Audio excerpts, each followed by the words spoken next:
Electron रख सकता है, 10 इलेक्ट्रॉन रख सकता है। और जो F है वो अपने अंदर कितना इलेक्ट्रॉन रख सकता है, वो 14 इलेक्ट्रॉन रख सकता है। ये इनकी कैपेसिटी है इलेक्ट्रॉन्स की, ठीक है। तो अब यहाँ पे जो इलेक्ट्रॉनिक कन्फिग्रेशन आप लोग निकालने जा रहे हैं वो मैं आप लोगों को बताने जा रही हूँ कि इलेक्ट्रॉनिक कन्फिग्रेशन निकालने से पहले आप लोग ये समझ लीजिए कि आपके पास कितने ब्लॉक होते हैं। अगर आप लोग पीरियोडिक टेबल आप लोगों ने अगर देखा हो तो आपने देखा होगा उसमें 4 ब्लॉक होते हैं, ठीक है। वो 4 ब्लॉक भी इसी के ऊपर कंसिस्ट करते हैं, यानी S के ऊपर, P के अंदर, D के अंदर और F के ऊपर, ठीक है। मैं आप लोगों को समझा देती हूँ पीरियोडिक टेबल के बारे में, ताकि आपको पीरियोडिक टेबल समझ में आ जाए कि कितने ब्लॉक होते हैं और कितने ब्लॉक में कितने मेटल्स हैं, कितने नॉन मेटल्स हैं, कौन सी गैसेज हैं, कहाँ कहाँ पे गैसेज हैं, ठीक है। एस ब्लॉक जो आप लोगों का होता है इसके अंदर देखें बच्चों सिर्फ दोनों ग्रुप जो होते हैं ना, 1A ग्रुप और 2A ग्रुप, यानी फर्स्ट ए ग्रुप और सेकेंड ए ग्रुप, ये दोनों मेटल से बने हुए हैं, ठीक है।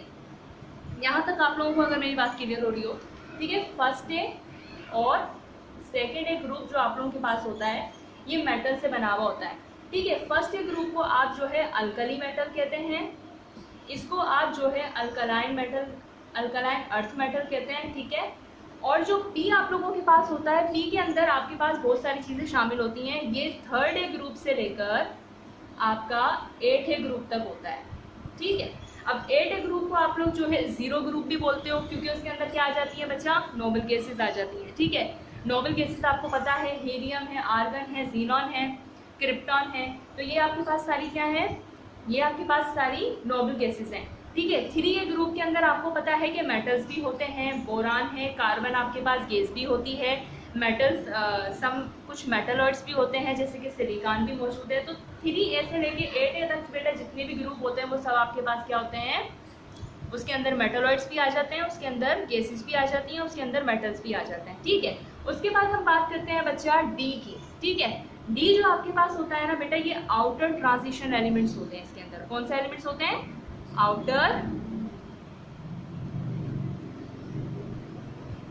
ट्रांजिशन एलिमेंट, ठीक है। आउटर ट्रांजिशन एलिमेंट आपको पता है कि 3B से नाम आपने सुना होगा। B ग्रुप जितने भी होते हैं वो किसके अंदर होते हैं, D ब्लॉक के अंदर आ जाते हैं। यहाँ तक बात क्लियर है। अब F ब्लॉक की अगर मैं आप लोगों से बात करूँ तो बेटा F ब्लॉक जो है वो आप लोगों का आता है कहाँ से, लैंथेनियम से स्टार्ट होता है, ठीक है। लैंथेनियम से स्टार्ट होता है और कहाँ पे खत्म हो रहा होता है, वो लैंथेनियम से स्टार्ट होके वो ख़त्म हो रहा होता है लोटेरियम पर, ठीक है, Lu, जिसका एटॉमिक नंबर 71 है। अच्छा, F ब्लॉक के बारे में मैं आप लोगों को एक बात बता दूं, F ब्लॉक के बारे में कि ये जो है उस वक्त अनडिस्कवर्ड एलिमेंट थे, तो इन लोगों को उठा के हमने पीरियोडिक टेबल के बिल्कुल नीचे लगाया है, यानी बिल्कुल अलग रखा है, बिल्कुल इंडिविजुअल रखा है। असल में एक्टेनियम जो आपके पास लैंथेनियम है, लैंथेनियम के बाद क्या आ रहा है बेटा, हॉफनियम आ रहा है, ठीक है। हॉफनियम नहीं आना चाहिए, इसके बाद आना चाहिए सेरियम, ठीक है, सेरियम। और यहाँ से 58 सेरियम एटॉमिक नंबर से लेके 71 तक, ठीक है। इसी तरीके से जो एक्टेनियम है, एक्टेनियम के बाद क्या आ रहा है यहाँ पर, Ku, ठीक है। तो Ku नहीं आना चाहिए, आपके पास डायरेक्ट आना चाहिए बेटा थोरियम, ठीक है। तो ये F ब्लॉक के जो एलिमेंट्स होते हैं ये 14 एलिमेंट्स होते हैं, जिनको उठा के हमने पीरियोडिक टेबल के बिल्कुल नीचे रखा है, बिल्कुल अलग किया है, क्योंकि उस वक्त ये अनडिस्कवर्ड एलिमेंट थे, ये उस वक्त डिस्कवर्ड नहीं हुए थे। यहाँ तक आप लोगों को इसकी कहानी शुरू समझ में आ गई। तो देखें यहाँ पे ये चीज़ आप लोगों को क्या बता रही है कि जो ब्लॉक है वो कितनी चीज़ों के ऊपर डिपेंड है बेटा, 4 ब्लॉक के ऊपर डिपेंड करते हैं, S के ऊपर, P के ऊपर, D के ऊपर और F के ऊपर। अब बात ये निकलती है कि हम लोगों ने इन ब्लॉक का नाम S, P, D, F क्यों रखा है, ठीक है। अब यहाँ पर आप लोगों की कहानी स्टार्ट हो चुकी है।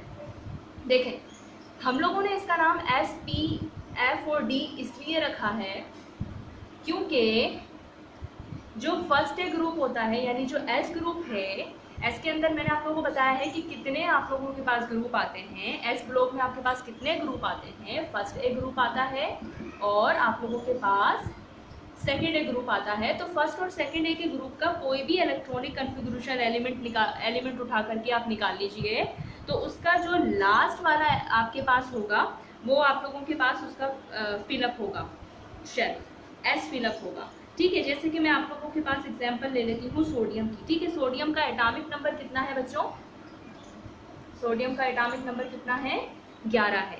अब इसकी इलेक्ट्रॉनिक कन्फिग्रेशन अगर मैं आप लोगों के पास निकालूं, जैसे कि मैंने आपको सीरीज निकाल के बताई थी, तो 1s 2s और 3s 3p, ठीक है, यहाँ तक हम लोग करते हैं। अच्छा देखें, इसके अंदर कितने इलेक्ट्रॉन आ सकते हैं? 2। इसमें कितने आ सकते हैं? 2। इसमें कितने आ सकते हैं? सॉरी, यहाँ पे मैंने गलती कर दी है, ये यहाँ पर 2p होगा, ठीक है, यहाँ पर 2p होगा, यहाँ पर आप लोगों के पास 3s होगा। तो इसमें बेटा 6 इलेक्ट्रॉन आएंगे। अब देखिए कितने हो गए, 6 7 8 9 10।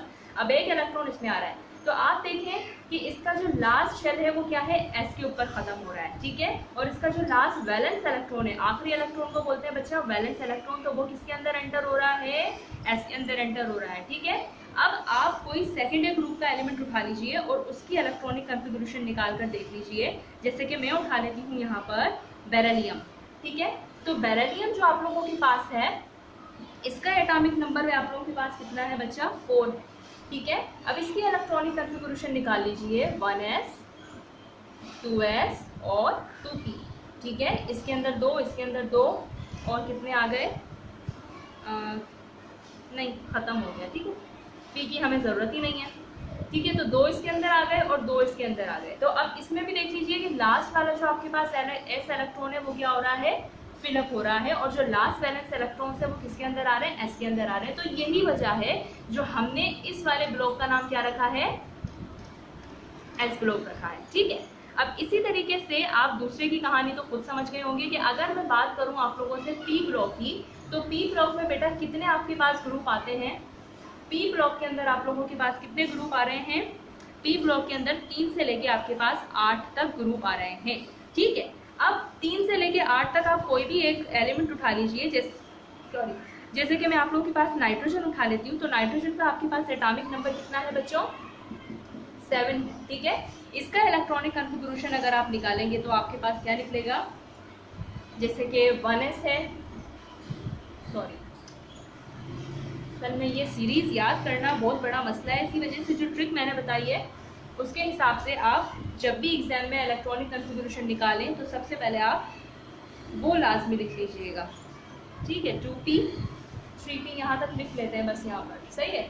7 है, 2 इसके अंदर फिल कर दीजिए, 2 इसके अंदर फिल कर दीजिए, 4 हो गए हैं। अब इसमें कितने आने चाहिए, 1 2 3 4 5 6 7, 3 इलेक्ट्रॉन इसके अंदर आ गए। देखिए कितने हो गए, 3 4 5 6 7, ठीक है। तो अब देखिए इसके लास्ट इलेक्ट्रॉन जो फिलअप हो रहा है वो कौन से शेल में फिलअप हो रहा है, p के अंदर फिलअप हो रहा है। यहाँ तक आपको क्लियर हो गया। अब इस पूरे p ब्लॉक के किसी भी एलिमेंट की इलेक्ट्रॉनिक कन्फिग्रेशन उठा करके निकाल लेंगे तो वो आपके पास किस में आ जाएगी, p ब्लॉक के अंदर आ जाएगी, ठीक है। अब अगर मैं आप लोगों से यहाँ पे बात करूँ कौन से ग्रुप की, डी ग्रुप की, तो देखिए डी ग्रुप जो आप लोगों के पास है उसकी इलेक्ट्रॉनिक कन्फिग्रेशन आप निकाल लीजिए। स्कैंडियम से स्टार्ट हो रहा है, स्कैंडियम 21, ठीक है, स्कैंडियम 21 से स्टार्ट हो रहा है, ठीक है। स्कैंडियम 21 इलेक्ट्रॉनिक कन्फिग्रेशन निकाल रहे हैं, 1s 2s 2p 3s 3p, ठीक है। अब इसकी निकालिए बेटा, 21 इसका एटॉमिक नंबर है, 2 इसके अंदर आ जाएंगे, 2 इसके अंदर आ जाएंगे, 6 इसके अंदर आ जाएंगे, 6 7 8 9 10, ठीक है, 11 12 13 14 15 16 17 18, ठीक है। और मज़ीद हमें ज़रूरत